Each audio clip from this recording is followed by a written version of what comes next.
ಭಾರತೀಯ ಸೈನಿಕರು ಪಾಕಿಸ್ತಾನಕ್ಕೆ ನುಗ್ಗಿ ಉಗ್ರರನ್ನ ಸದೆಬಡಿದು ಬಂದರು. ಇದನ್ನ ಇಡೀ ವಿಶ್ವವೇ ಒಪ್ಪಿಕೊಂಡಿದೆ. ಭಾರತೀಯ ಮಿಲಿಟರಿಯ ಶಕ್ತಿ ಸಾಮರ್ಥ್ಯವನ್ನ ಜಗತ್ತೇ ಹಾಡಿ ಹೊಗಳ್ತಾ ಇದೆ.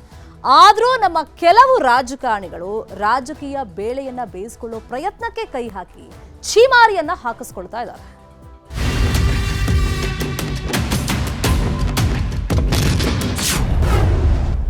ನಾಲ್ಕು ಫ್ಲೈಟ್ ಹಾರಿಸಿ ಬೂಟಾಟಿಕೆ ಕಾರ್ಯಾಚರಣೆ. ಆಪರೇಷನ್ ಸಿಂಧೂರ್ ಕಾಂಗ್ರೆಸ್ ಶಾಸಕ ಅವಹೇಳನ. ಆಪರೇಷನ್ ಸಿಂಧೂರ್ ಕಾರ್ಯಾಚರಣೆಯಲ್ಲಿ ನಮ್ಮ ಸೈನಿಕರ ಶೌರ್ಯ ಮತ್ತು ಪರಾಕ್ರಮವನ್ನ ದೇಶ ಮಾತ್ರವಲ್ಲ ವಿಶ್ವವೇ ಶ್ಲಾಘಿಸುತ್ತಿದೆ. ಪಕ್ಷಾತೀತವಾಗಿ ರಾಜಕೀಯ ನಾಯಕರು ಕೂಡ ಸೈನಿಕರಿಗೆ ಸಲಾಂ ಅಂದಿದ್ದಾರೆ. ಆದ್ರೆ ಯಾವಾಗ ಭಾರತ ಪಾಕ್ ಮಧ್ಯೆ ಕದನ ವಿರಾಮ ಘೋಷಣೆ ಆಯ್ತು, ರಾಜಕೀಯ ಜಟಾಪಟಿ ಶುರುವಾಗತೊಡಗಿದೆ. ಕಾರ್ಯಾಚರಣೆಯನ್ನಾಗಿಷ್ಟಕ್ಕೆ ನಿಲ್ಲಿಸಬಾರದಿತ್ತು, ಪಾಕ್ಗೆ ಮತ್ತಷ್ಟು ಪಾಠ ಕಲಿಸಬೇಕಿತ್ತು ಅಂತೆಲ್ಲ ಚರ್ಚೆಗಳಾಗ್ತಿವೆ. ಅಷ್ಟೇ ಅಲ್ಲ, ಭಾರತದ ಪ್ರಧಾನಿಯನ್ನ ಬಿಟ್ಟು ಟ್ರಂಪ್ ಕದನ ವಿರಾಮ ಘೋಷಣೆ ಮಾಡಿದ್ದೇಕೆ ಅನ್ನೋ ವಿಚಾರದಲ್ಲಿ ಭಾರೀ ಚರ್ಚೆಗಳೇ ನಡೀತಿವೆ. ಈ ಮಧ್ಯೆ ಕೋಲಾರದ ಕಾಂಗ್ರೆಸ್ ಶಾಸಕ ಕೊತ್ತೂರು ಮಂಜುನಾಥ್ ದುರಹಂಕಾರದ ಮಾತುಗಳ ಮೂಲಕ ಭಾರತದ ಸೇನಾಪಡೆಯ ಕಾರ್ಯವೈಖರಿಯನ್ನೇ ಪ್ರಶ್ನಿಸಿದ್ದಾರೆ. ಏನ್ ಮಾಡಿದ್ದಾರೆ? ಸುಮ್ಮನೆ ಬೂಟಾಟಿಕೆಗೆ 4 ಫ್ಲೈಟ್ ಮೇಲೆ ಕಳಿಸ್ಬಿಟ್ಟು ಬಂದ್ಬಿಟ್ಟು ಇದು ಮಾಡೋದಾ? ಇದಕ್ಕೆ ಪರಿಹಾರನ ಇದು? 27 ಜನ ನಮ್ಮ ಭಾರತೀಯರಿಗೆ ಗಂಡಸರು ಸತ್ತರಲ್ಲ, ಆ ಹೆಣ್ಮಕ್ಳಿಗೆ ಇದೇನಪ್ಪ ಪರಿಹಾರ ಕೊಡೋದು? ಹೊಡೆದಿದ್ದಾರಂತೆ, ಅಲ್ಲಿ ಇಷ್ಟು ಜನ ಹೋಗಿದ್ದಾರಂತೆ, ಕನ್ಫರ್ಮ್ ಆಗಿ 100 ಜನನ ಹೊಡೆದಿದ್ದಾರೆ ಅಂತ ನೀವ್ಯಾರಾದ್ರೂ ಟಿವಿಯವರು ಹೇಳಿದ್ರ? ಪಹಲ್ಗಾಮ್ನಲ್ಲಿ ಉಗ್ರರು ನಡೆಸಿದ್ದ ದಾಳಿಯಲ್ಲಿ ಭಾರತದ ಎಷ್ಟು ಮಂದಿ ಸಾವಿಗೀಡಾಗಿದ್ದರು ಎಂಬುದನ್ನು ಭಾರತದಲ್ಲಿ LKG ಓದುವ ಮಕ್ಕಳು ಕೂಡ ಹೇಳ್ತಾರೆ. ಆದ್ರೆ ಈ ಉದ್ದಟ ಶಾಸಕ 26 28 ಎನ್ನುವ ಮೂಲಕ ತನ್ನ ಬೌದ್ಧಿಕ ದಿವಾಳಿತನವನ್ನ ಬಯಲು ಮಾಡಿದ್ದಾರೆ. ಕೊತ್ತೂರು ಮಂಜುನಾಥ್ ಹೇಳಿಕೆಯ ವಿರುದ್ಧ ಬಿಜೆಪಿ ನಾಯಕರು ಆಕ್ರೋಶ ಹೊರಹಾಕಿದ್ದಾರೆ.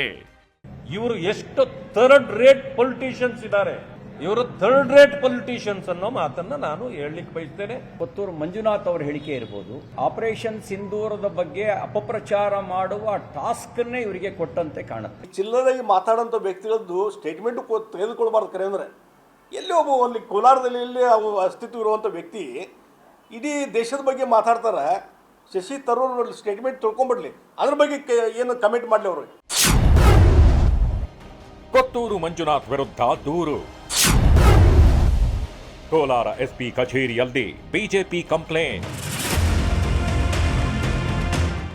ಕೋಲಾರ ಕಾಂಗ್ರೆಸ್ ಶಾಸಕ ಕೊತ್ತೂರು ಮಂಜುನಾಥ್ ಹೇಳಿಕೆಗೆ ಭಾರೀ ವಿರೋಧ ವ್ಯಕ್ತವಾಗಿದೆ.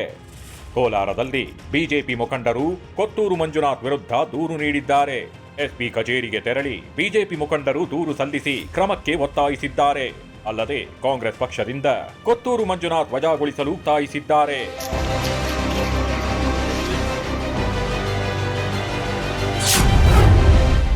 ಕೈ ಶಾಸಕನ ಹೇಳಿಕೆಗೆ ತೀವ್ರ ಆಕ್ರೋಶ. ಉಲ್ಟಾ ಹೊಡೆದ ಕೊತ್ತೂರು ಮಂಜುನಾಥ್. ಭಾರತೀಯ ಸೇನೆ ಉಗ್ರರ ಹತ್ಯೆ ಕುರಿತ ಬೇಜವಾಬ್ದಾರಿ ಹೇಳಿಕೆ ನೀಡಿದ್ದ ಕೋಲಾರ ಕಾಂಗ್ರೆಸ್ ಶಾಸಕ ಕೊತ್ತೂರು ಮಂಜುನಾಥ್ ವಿರುದ್ಧ ವ್ಯಾಪಕ ಆಕ್ರೋಶ ವ್ಯಕ್ತವಾಗ್ತಿದೆ. ಇದರ ಬೆನ್ನಲ್ಲೇ ಅಲರ್ಟ್ ಆದ ಶಾಸಕ ಕೊತ್ತೂರು ಈಗ ಯೂ-ಟರ್ನ್ ಹೊಡೆದಿದ್ದಾರೆ. ಸೈನಿಕರ ಬಗ್ಗೆ ನಾನು ಏನು ಮಾತಾಡಿಲ್ಲ. ಅನುಮಾನ ವ್ಯಕ್ತಪಡಿಸ್ತಾ ಇರೋದು, ನಾನು ಹೇಳ್ತಾ ಇರೋದು ಏನಂದ್ರೆ ಚೆನ್ನಾಗಿ ನೀವು ಅರ್ಥ ಮಾಡ್ಕೊಳ್ಳಿ. ನಾವು ಸೈನಿಕರು, ಇಲ್ಲಾಂದರೆ ಪ್ರೈಮ್ ಮಿನಿಸ್ಟ್ರು, ಇಲ್ಲ ಚೀಫ್ ಮಿನಿಸ್ಟ್ರು, ಇಲ್ಲ ಡಿಫೆನ್ಸ್ ಮಿನಿಸ್ಟ್ರು, ಯಾರ ಬಗ್ಗೆಯೂ ಯಾರ ಹೆಸರು ಎತ್ತು ನಾವು ಮಾತಾಡಿಲ್ಲ. ಪಬ್ಲಿಕ್ ಆಗಿ ಜನ ಏನು ಮಾತಾಡ್ತಾ ಇದ್ದಾರೆ ಅದನ್ನು ನಿಮ್ಗೆ ತಿಳಿಸಿದ್ದೀವಿ. ಆಪರೇಷನ್ ಸಿಂಧೂರ್ ಮೂಲಕ ಉಗ್ರರ ಹುಟ್ಟಡಗಿಸುವ ಕೆಲಸವನ್ನು ಭಾರತ ಮಾಡಿದೆ. ಈಗಲೂ ರಾಜಕೀಯ ಬದಿಗಿಟ್ಟು ವೈರಿ ರಾಷ್ಟ್ರಕ್ಕೆ ಸರಿಯಾದ ಉತ್ತರ ಕೊಡಬೇಕಾದ ಅವಶ್ಯಕತೆ ಇದೆ.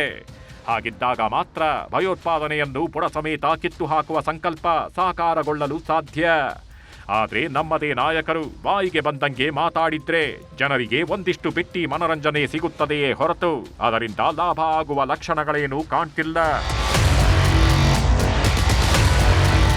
Bureau report, news 18.